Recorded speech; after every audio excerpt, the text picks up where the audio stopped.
Hey, podcast people, I'm your host. My name is James Kennison. And I am John Steinklubber. And James, this week on That Story Show, Lori falls for Subway. David gets yelled at for turning off a dryer. What? Yeah, I don't know. Kayrie's single friend kind of gets hit on.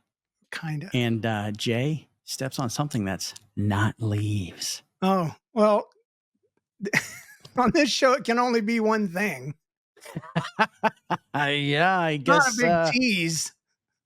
I don't know. It could be Legos. Could have stepped on Legos. They're kind of crunchy. We'll see. How you been doing? I'm good. Yeah. It's the week before a long weekend. Right. Labor Day is coming up on Monday. Day. Yeah. So congratulations on all of our people who get to take a day off on Monday. And if you're not one of those people, I am sorry. Yeah. You deserve a day off. Yes. You're the people that Labor Day was created for. That's the ironic thing. Yeah. But yes, here we are. And we have to fit all that extra time that we don't work on Monday into the days around it. So, yeah, I was working on the website that I'm in charge of. Yeah, and Mr. Webmaster. Really close to 4:30, and I was really knee deep in something, and I like just undid everything.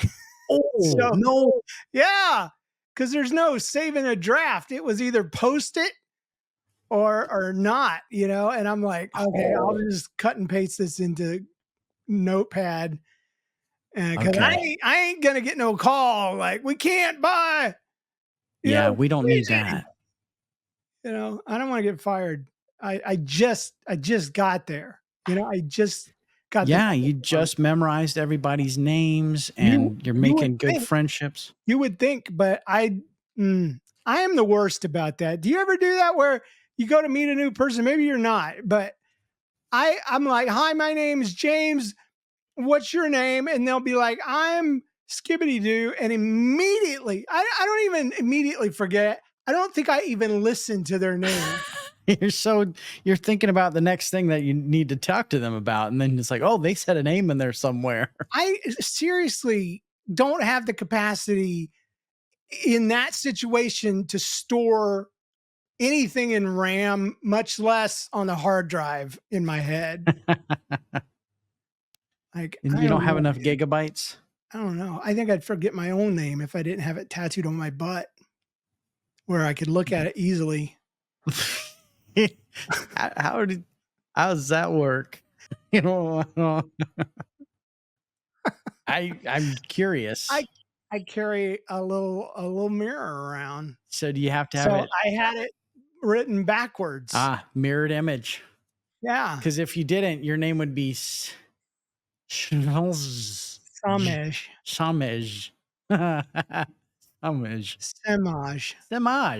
That's kind of cool, actually.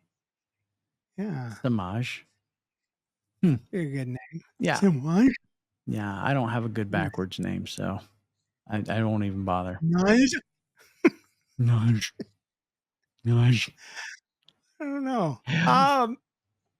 What was I saying? I don't remember now. Tattooed butt. Tattooed butt. Yeah. I just don't remember anybody's name. So I've got like a half a dozen people down, which is better than anything. But what I've done is I grab a notepad and I look when they introduce themselves to me, I look to where they go. Oh. And I write down where they sit. Nice. So I'm like, Brian is the dude all the way in the back. I literally have this written down. And then I'm like, Cindy sits behind you, idiot. Don't forget her out of all the people. So, well, she can see your name except it's backwards. No, she has never seen my name. We're not that close. It's not in a conspicuous location. No, it is not in a conspicuous location. It's like where they signed Cabbage Patch dolls. Oh, on a cheek. Yeah. Yeah, I gotcha. Yeah. I don't want to be too personal, but is it the left or the, is it in Comic Sans Serif or Papyrus? Papyrus would have hurt too bad. Ah, So we went with a nice thick Comic Sans. Comic Sans. Yeah. Nice. I don't have any tattoos because I can Really? remember my name. Yeah. I have one. I have one on my right hand. It's a Buzz Lightyear. Yeah. I'll show it to It's the camera. beautiful. It's upside down because I can't turn my arm You'd weird, have to but stand on your hands. I would. It would just be very uncomfortable for me. We always start with an opening story. This one's a voicemail from Lori Yay! in Texas. I like to call it the wrong way to do Subway. Here we go. Hey, this is Lori from Texas, Hey. and I have to clear something up. In episode 472, Mm-hmm. the dark episode, your Oh. words, not mine, the appearance of my face was in question. Yeah, I remember because you got. I just want to tell everyone that I have a decent looking face, No, you don't. despite the ice ball to the lip Yeah. and the tennis ball to the eye. Yeah, you're in My denial. husband can see very well, and he loves my face. Yeah, he goes to the same support group. But you did remind me of another story where my face was targeted. Uh-oh. It seems that something happens to my face about every 15 years or so. Yeah. I was Oh. working in a town about an hour and a half from my home. I went to Subway for lunch. There was only one person in front of me in line, but she had a really large order. After about 10 minutes, I finally got to place my order. When I went to pay, I was told that the lady with the large order paid for mine. I was so struck by her kindness that I Aw. teared up. I got my food and headed out to the car. It's nice. I had only been in this Subway one other time. It was an odd-shaped parking lot and sidewalk. Mm-hmm. With tears in my eyes, I stepped off the curb, not realizing that there was a curb. I went to my knees and face planted, Oh. breaking my glasses into 5 pieces Gosh. and cutting a huge gash above my right eye. Blood was everywhere. My shirt was covered. I called a nurse friend who was in town. She bandaged me up, said I should get stitches, but I didn't listen. I had an extra pair of glasses with me, so I was able to drive home. It healed nicely, even without stitches. It's amazing how well God can heal us. My face is fine. When he's the only just a option. couple small scars, hardly noticeable. Have a good day. Yeah. Thanks. Bye. Thanks for Bye. writing in. I remember her story. You'll have to go back and listen to it. But she got struck in the face quite a few times, and I might have made fun of her a little bit about that. And so she think I felt like she had recall. to call in and you know, I'm just going to say this. I don't believe anything you said about your face because you have had many damages, and you said you admitted to having scars on your face. I think the lady paid for your sub sandwich because she felt sorry for That's you. terrible, James. You can't say that. Lori's a faithful listener. She is a faithful listener, and we love don't- all of our listeners, no matter how ugly they are. Jeez. But she confessed to the healing power of God, and she did not need stitches, Oh, even though she did. And I believe that God restored every single beauty mark on her face. Beauty mark. Yeah. Another name for a mole. Now you're adding on stuff I hadn't even thought of. What? I mean, isn't that a beauty mark is a well-placed mole, like a socially acceptable mole? Maybe Like if it's that's on your what. nose, that's gross. But if it's just right there where a dimple would be, Marilyn Monroe style, it's amazing. Do you know? I learned something today. That in Victoria, I think it's Victorian era, they would actually draw on a beauty mark, quote unquote. And where that beauty mark was located on a lady's face implied something about their character. Oh, really? Yeah. It So, did. all right, let's just skip to the one question I want to ask. What was bad? You know, where was the bad place to put a mark? To say you had bad character and bad ambitions and bad intentions. There were a few locations around your mouth that, like, if it was like over your lip, I think that was like you were like being discreet about your relationships. And if it was under your mouth, like, or on your chin or something like that, it meant something about, it was like most people, respectable I'm here to people. party. Yeah, I think that's what it was. I'm here to party. Okay. I'll All have to right. look It's it good up to again, know but it was interesting. if I ever go back in time and I'm hitting on some hot Victorian chick, I can read the room. You can read the room. It's like visual braille. Yeah. The dangerous thing Just about look Victorian around era. and like, oh, What? sorry, there's some lag going on. Yeah, what's Serial happening lag. here? I know your internet was weird. Let me look and make sure that I'm still wired. Because I have a wired connection, and the last time I checked, I was getting 800 down and 900 up.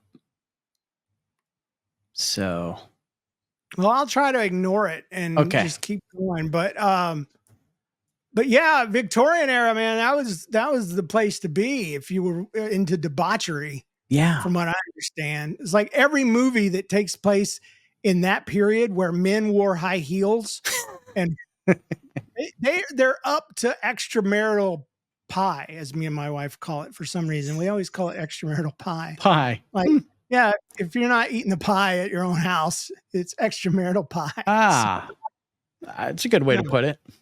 I don't know. I think one of us misspoke one time and was trying to say something else, and it stuck, you know. Became pie.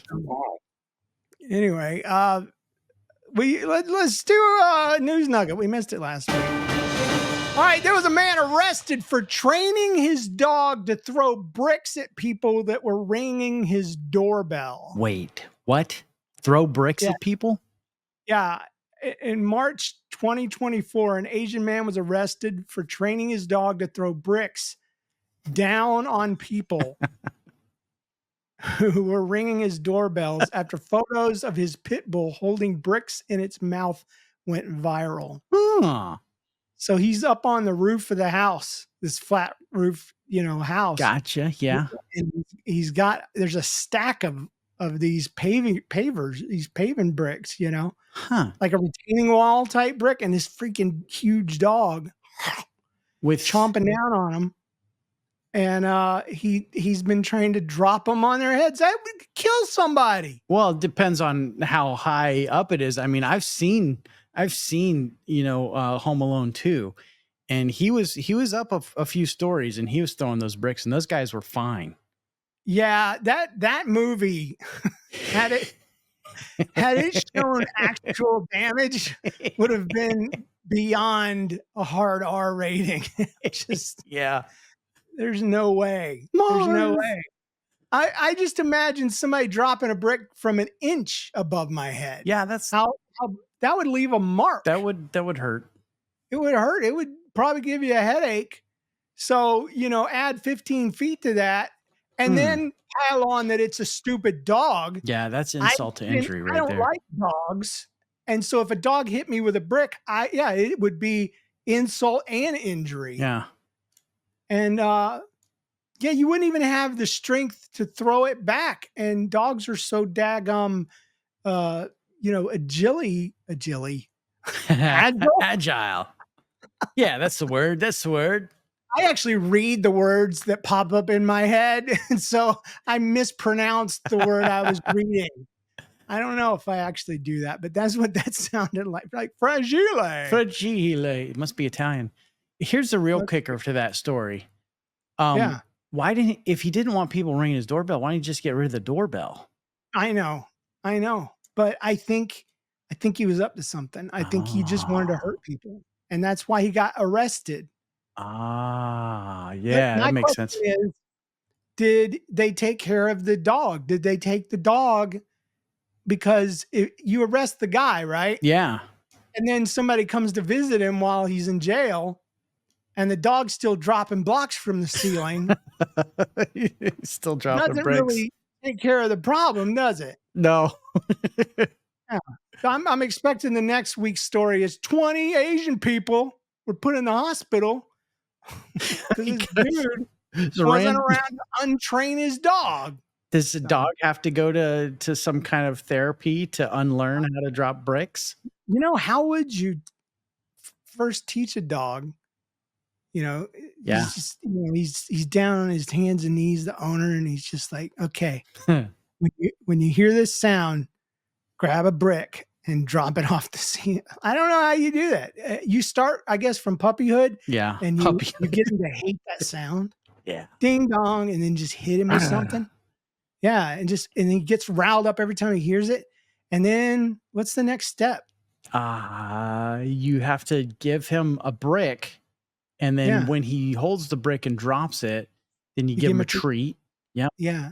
So he hates doorbells. He knows that there's something coming. You give him something to do to make the doorbell sound okay. And then what? You have to you have to take one to the team for the team. And you have to let him drop that brick on your head. Okay, so you're wearing a helmet of some kind. It's got to be a helmet. You don't want to die. You're trying to kill others. You know, it was safety first. Even when murder's concerned, you know, safety first. So, jeez. I don't know. How do you untrain that once you've done it? That's the thing. It's like now we're gonna like people. I just say crate training. Crate and spray bottles. Isn't that the thing? Isn't that what you use with dogs? Oh, is it? No, I didn't know about this. Yeah, I think you like. Well, you can do that with foster kids, but dogs. Yeah, I'm pretty sure that spray bottles with water in them. Not anything that would hurt the animal. Caustic, not anything caustic. Right, just water. And you spray them. Apparently, they don't like that. I mean, for me, that'd be a treat. Yeah. As hot as it's been around here lately, I'll be doing bad stuff all day. Just spray me in the face with that. And I'll be like, I'll be bricking 100 people a day. Yeah. John, you're a bad dog. You're a bad dog. Don't throw me in the briar patch. We're going to get right back to more of your hilarious stories right after these brief messages. All right, let's do some featured stories. Let me tell y'all a story. Let me tell y'all a story. All right, we got some middle school drama. Move out of the way, stupid. It's called Dang Dryer. It's from David in Portland, Oregon. My story is a real LBB story. Oh, I didn't realize that. We have that. One of the many tools of the devil. So we were going to Canada for a big trip in the summer with some friends. I've never been to Canada. No. My wife says it's beautiful. It's pretty nice. I've been to 2 different parts of Canada. Been to Quebec and Montreal. Montreal? No. Where's a place on the west side? Don't ask me. Okay. Quebec is the only thing that I can name, and that's just because you said it. I've been to Toronto and I've been to Calgary. Oh. There we go. Okay. And then a bunch of space in between. Because remember, I took that road trip with my friend Phil. And all the space in between is pretty much nothing except for plains and fields. And it is gorgeous, but it's not much there. I saw a map of the actual populated areas of Canada, and there ain't much of it. It's crazy. They're all confined in these few areas. Near the states and the shorelines, it's crazy. Yep. It's beautiful though, especially the Rocky Mountains area there near Portland and Oregon. I heard a comedian the other day talking about Canada and America and how Canada is a lot like America, except it's like you could tell they came from the same family, except there was a divorce and Canada went with mom who was all like, what can I do for you? Let's teach you to be polite and kind. And America got stuck with dad. Let's get some guns and some beers and some trucks. Let's go do it up. Blow stuff up. So that's a good analogy. Yeah, I thought it was hilarious. But anyway, so he gets to go to Canada. This David character. He says, one of my best friends was going with us and his family, and downstairs was the laundry room and dryer. And there was a problem with the dryer. It wouldn't stop. So it would just go for the whole night if you didn't manually stop it. So my best friend's mom had put some clothes in the dryer. Actually, he says cloths in the dryer. Were they swaddling cloths? Yeah. That afternoon, and then like at 10 p.m. it was still going. So I go up to the stairs and I tell my mom. And she says, "Oh, just go turn it off so it won't start a fire." So I went downstairs. Didn't know it could have started a fire. Really concerned. A little scared.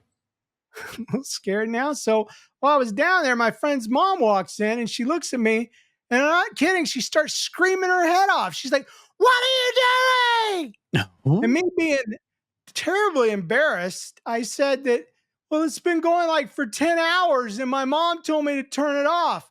And she looks at me and she says, "It's my clothes in there, and so I'm responsible." Oh, I felt so bad. man. I'm sure I blushed. See, you could tell he's middle school because The when misspellings. you get older, you can, the misspellings is one of them. I blushed. I blushed. Ron's on blush. Ron's on blush. She also said that she looked at me. Luke ate me. I'm hungry. I went and told my mom what had just happened. And she went and talked with my friend's mom. Now, here's where it gets good. She wouldn't apologize. It's not good. That's an LBB for real. One of the many tools of the devil. Love your show. Keep doing what you're doing. Hope this makes it on the show. David from Portland, Oregon. So that was middle school drama, LBB, and just a serious misfortune of events. Yeah. I don't know why you got yelled at. She must have been having some other problems. Because I don't know if your wife's like this, but if I'm just doing fine, like doing fine, everything's fine. Yeah. I don't know. I'm just doing something. And all of a sudden I get yelled at. Like initially, back when we were first married, I would come back at her full strength. What's going on? Why are you yelling at me? You match your energy. Yeah. And now that I'm old, I'm like, this ain't me. There's something else going on. Let's find out. It's Baby, you need to talk. What's going on? Who hurt you? I'm on your team. I don't want to be That's right. against you. I am for you. I'm here for you, sweetie. I have learned many a lesson, and that is the best one of all, is that I am on her side no matter if she's wrong or right. And so when this lady, if my wife ever came and yelled at me and said, "My cousin is yours, my responsibility," I'd be like, "What's going on, sweetie? What's going on? You just made a middle schooler cry. What's going on?" Yeah. Now, I will say, as being a perpetual middle schooler myself, that the sensitivity level is a little bit heightened as a middle schooler. So she might have came in and just said, "Hey, it's my responsibility. I'll take care of it." But in the middle school brain, that translates to, Dude, he wrote it in all caps. All caps, yeah. So I had to scream it. You did. And that may be how it happened, but it might also just be, sensitive middle school stuff. You know what I'd have done? Middle schooler in me would have slammed that door and hit the start button again and just walked out without telling mom or nobody. Nobody would know. And it would dry until they shrunk down to mice clothes. Mice clothes. Yep. That's perfect. The clothes that Cinderella made for Gus and Toot or whatever it is, Jack. All of them. Yeah, all of them. So it's not right that Gus got a short shirt. Yeah, right. I mean, that's fat. all he got too. If I remember, didn't some of the other mice, didn't they have like pants and stuff? I don't think anybody had pants. Okay. And that's okay. That's cartoon. I mean, that's just what you get when you're a cartoon. Sometimes you get pants like Mickey. Sometimes you don't like Donald Duck. And that's okay. If you got pants, Pluto don't. It's in the same universe. You can do that. But if you're a well-sized rotund mouse and you're with a loving princess to be, you would think she would have done something that was a little more slimming. Yeah, because she had the time to make them clothes. I mean, she did it out of the kindness of her heart, except for the fat mouse. She's like, let me make a little tank top for him so his gut can show. You know what? I bet you she made his last, and that's all the material she had. You're so nice, John. No, I'm just saying she probably should have thought it through a little better. Don't you know we're not supposed to be on Disney's side anymore? right. We're supposed to hate on Disney, man. Overpriced theme park full of jerks. Screwing up Star Wars. Blah, blah, blah, Oh yeah, and it's the fans' fault that they were so bad at Star Wars. It's the fans' fault, don't you know? Yeah. So get angry. Yeah, I don't care. Okay, I don't either. But I could match your level of frustration. Yeah, if Disney was my wife, I'd pull her aside right now and just say, "What happened? What happened to you? What's the matter? What did Star Wars do to you?" Yeah, Sorry that you want to beat it up so bad. So is it Kayrie? Am I saying that right? Kayrie? Kayrie? Kayrie. Yeah. And she didn't pronounce it phonetically. No, but I remember meeting her at NarthexCon this year. She was the brightest little spot of sunshine in the whole place. Yeah, I think it is Kayrie. Kayrie, okay. Yeah. Her whole family came from Berryville, Arkansas, just because she asked them to. And she was thrilled to have in the audience. Yeah. Absolutely. And she won some Starbucks, if I remember right. I wonder if she got to have it. I don't know. Or did mom and dad take it all? I hope if they did, because I know some people don't want their kids having caffeine. What? Maybe they gave her the money, $10. No. I bet you they let her drink it all in one shot. Right, Kayrie, if they did, we need to know. We need to know, how did that work out? Yeah. Did you cry because you won this prize and they took it and sold it to somebody for money to buy drugs? Or did that not happen at all? And you got to drink, a cup of latte. Yeah. Or they do have other drinks at Starbucks, like water. Yeah. Right. Anyway, they got them cake pops too. Do they? Mm-hmm. They're not bad. I don't trust cake pops. Why? Okay. Oh no. They're excess cake, right? You've seen these made, and they smush them up in their hands, right? Yeah. And then they put them on a stick. Uh-huh. And they dunk them in chocolate or icing or some sort of thing, right? Yeah, that's right. To me, it just feels like they did it in their mouth. And spit it out, man. And stuck it on a pipe and dunked it in the icing. I don't know why I feel this way about cake pops, but it's no different than making meatballs. And I have no problem with a well-made meatball, but something about cake pops makes me feel like somebody just balled it up in their mouth, in your mouth, and spit it out on a lollipop stick and said, "You know what? This is the easiest way to do that." I don't know. I used to like them. I don't think I want to eat them anymore. I don't eat them at all because of that. I can't get that image out of my head that it's been made in the mouth of a Pinterest enthusiast. There's something they found on their Pinterest board, and I can do that. I can do it better. I can do it with my mouth. I don't even need to read the instructions on how it's done. I already have a method, tried and true. I saw it on TikTok, but I got a better method. I used to do it with my Big League Chew. I can do it with this bread, this sugar bread. It'll be great. Anyway, this is called Bright Fight. Bright Fight. And I think if we pronounced her name wrong, she's going to let us know next week for sure. Yes, please do. Hi, James and John. Love your show. Keep them coming. Well, a while back in our church, we had a youth service in the gym reserved with the gym reserved for afterwards. Nice. Since they didn't have to go, my parents decided to go on a date and leave me and my siblings with a single lady in our church named Mackenzie. Oh. Okay. All the single ladies. All the single ladies.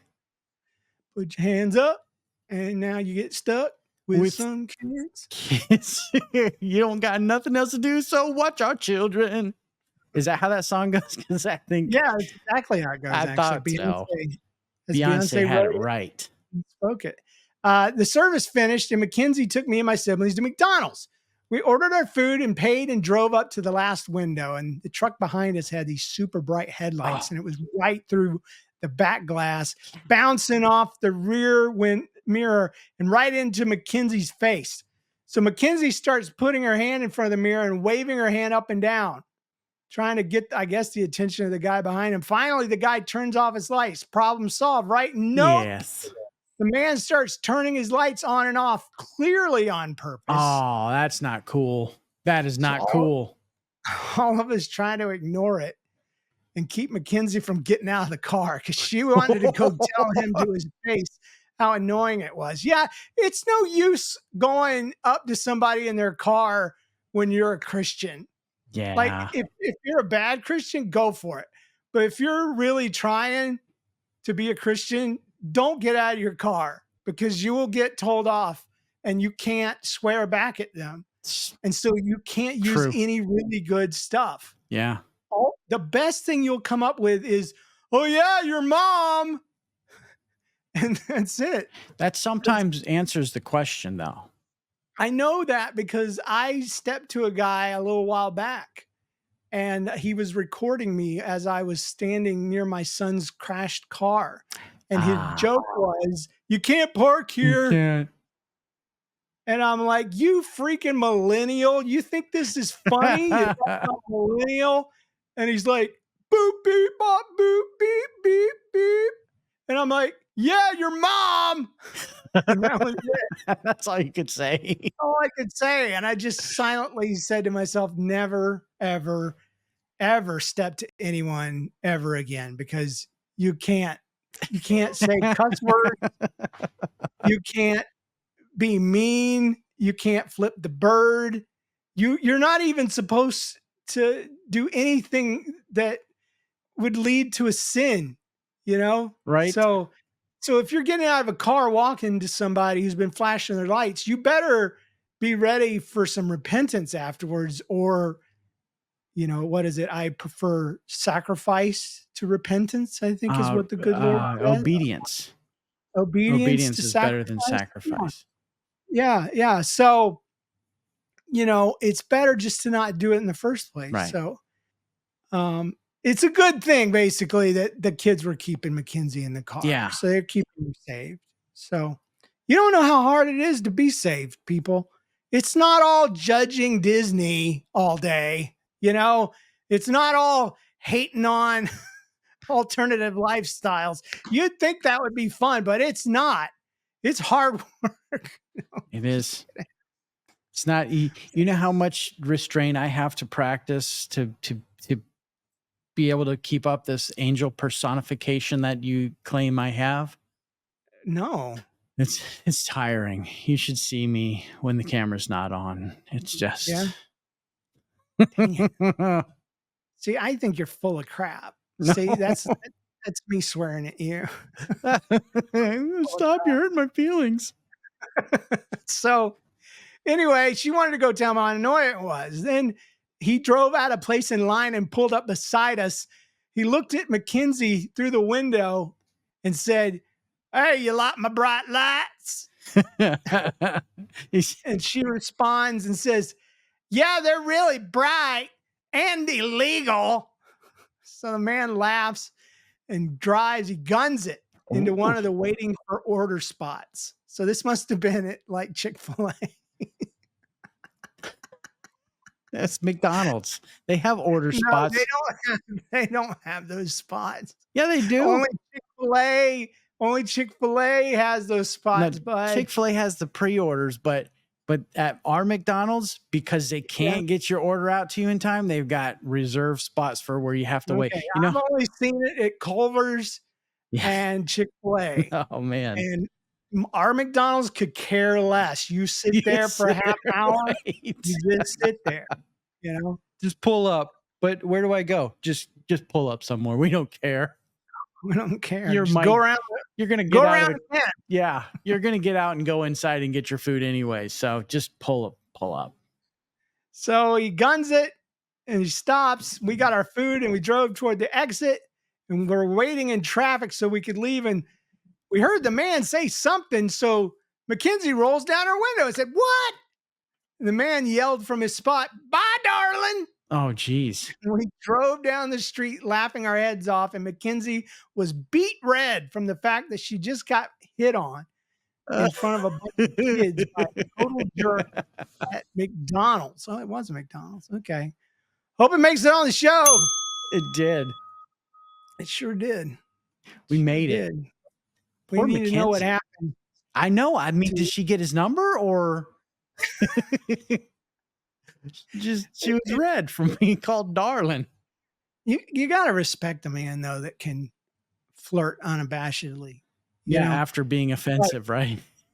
Well, that is his way. Yeah. You know, I always got nervous and couldn't even talk. Yeah. And then on the other end of the spectrum, somewhere in the middle, you got a guy that can talk to a woman without getting stressed out and be charming. Be pleasurable. Yeah. And then on the far end, you got this dude who's just like, ain't no women gonna like me. So I'm flirting all day long. You don't like my headlight?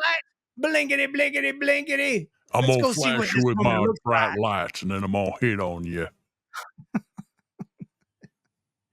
I like it when you use the deep voice. Thank you. This one called Sticky Steps, and it's our last story. And it's from Jay in Kansas, and it is my favorite. Usually I take my dog Humphrey outside one last time to do his business before bed. However, on this particular night, I was getting to bed later than normal, and he had already put himself down. So I didn't want to disturb him. So I went to bed full of knowledge that I may need to get up in the middle of the night. And he did, and I did too. So I walked downstairs, I opened the door, and we went outside. One of our cats greeted us. It was dark 30 in the morning. I didn't have my glasses. It was very dark, but I could see enough to step around some leaves on the steps. So I had no worries about going out barefoot into the concrete driveway. Well, that didn't work out so well, did it? Because you wouldn't have a story if it did. So I urged Humphrey off the porch, and he went to take care of business. And after he had finished, we headed back inside, and I noticed these leaves again. That I didn't think much about them, as they were often leaves that get blown there by the wind. However, my dog seemed very interested in these leaves, and they were blowing around quite freely. So as I look around at what Humphrey is interested in, I strain to make out the details through my distorted vision in the low light, and I stepped on something. What else could it be? You know, it's that story show. What could it be? I was surprised. Is it brownies? I felt it crush under my bare feet. You crushed. Yeah. It felt sticky. Was it cold? Reaching sticky? around for the light switch, I turn on the porch light to investigate the situation. With the added light, my brain can finally decipher the scene. What I thought were leaves were not leaves. It was not poop, but the bright red plumage of a now deceased cardinal that the cats had found. Oh, no. And what had I stepped on? Those were the leaves. What had I stepped on? Its dismembered head. Oh, it was sticky. Why was it sticky? The brains, man. What's in the box? I instantly think of how I could have avoided this situation. I could have grabbed shoes. I could have turned on the light. Yeah. I could have forced my dog to take care of his crap before bed, but it was all too late. The damage had been done. I scraped what I could of the bird off my foot. I rushed my dog in and cleaned up as well as I could, scrubbing my feet until they felt clean, and then I scrubbed more. My brother later informed me that he was woken by all the noise and wondered why I took a shower at 3 a.m. I had no apologies. I did what I needed to do at the time. And the whole time I'm thinking to myself, when something weird, annoying, or bird related happens to you, don't get stressed, don't get depressed. Just call that story show. So, I had to take a shower because I stepped on a dead bird's head. I love it when people think of us so. When something bad happens, they're like, this is my next story. That's right. That should be your first thought, or maybe the second thought. Yeah. But definitely. Well, We're like the ambulance chasers that advertise on the side of the road. They're like, your first call should be 911. Your second call should be mine. That story show. Tell us how terribly embarrassing that moment was for you in full detail. We used to have an 800 number. I should have put that on the thing. Make sure if you're in a true emergency, call 911. Hang up and call 911 right now. If you're not, please stay on the line and tell us all the Gordon. Yes. That would be good. That would be good. We can figure that out.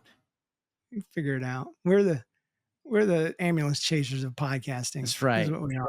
And we want your juicy stories. That's it. We got a couple of announcement hats are still available. Nobody bought one last week, so you get to hear the announcement again. Etsy.com/NLcast. I'm about to put some more products on there. I've got keychains and I got stickers. Ooh, just in time for fall. I'll announce those. Yeah. I mean, Christmas is rolling around. I mean, for real. I got an idea for a shirt today that I'm thinking about doing. Ah. I'll be announcing that soon too. It's based on last week's episode. So, the trough racers? Yeah. No. What was that? Was that go as trough racers, right? It was race trough. Race trough. Yeah. Yeah. This podcast is possible because of our supporting listeners on Patreon. Get That Story Show Premium that includes ad-free listening, swag, and a weekly bonus podcast. Last week's went on for 45 Whoa. What were those guys rambling on about this time? Dude, it is like a whole extra podcast every week. So try it out free for 7 days. Patreon.com/thatstoryshow. Again, patreon.com/thatstoryshow. Special thanks to our producers, James Spengler, Kayrie Wright, and Christopher Tynan. That is us for today. Do you have a funny story that you'd like featured on a future episode? Sure you do. Submit your story at thatstoryshow.com where you can type it or talk it. And while you're there, join our mailing list for the latest updates. Please take a moment, leave a review in iTunes or Spotify, and remember, when something weird, annoying, or bird-related happens to you, don't get stressed, don't get depressed. Just think, hey, this belongs on That Story Show. As soon as I get this bird brain scrubbed off my feet. I was in line at McDonald's, minding my own biz, when this guy's headlights came on. He tried to turn on Riz. I don't really know what it means, but I think he was trying to hit me with something brighter than lightning. So I tried to tell him, stop it, get away from here. But he pulled up beside me and said, what's up, dear? This is me. It's how I flirt, and it's not very good. I got a couple deer antlers attached to my hood, so he pulled up into a lane far ahead, and we got our stuff just stuffed in some bread, and we passed it out and drove and waited on some traffic. That guy wasn't done, man. He said something sickly, so we rolled down our window, said, hey, what's going on? He looked back at us and say, I am from now on. And she's no, I ain't down for that. I'm just trying to feed these kids while their parents on a date.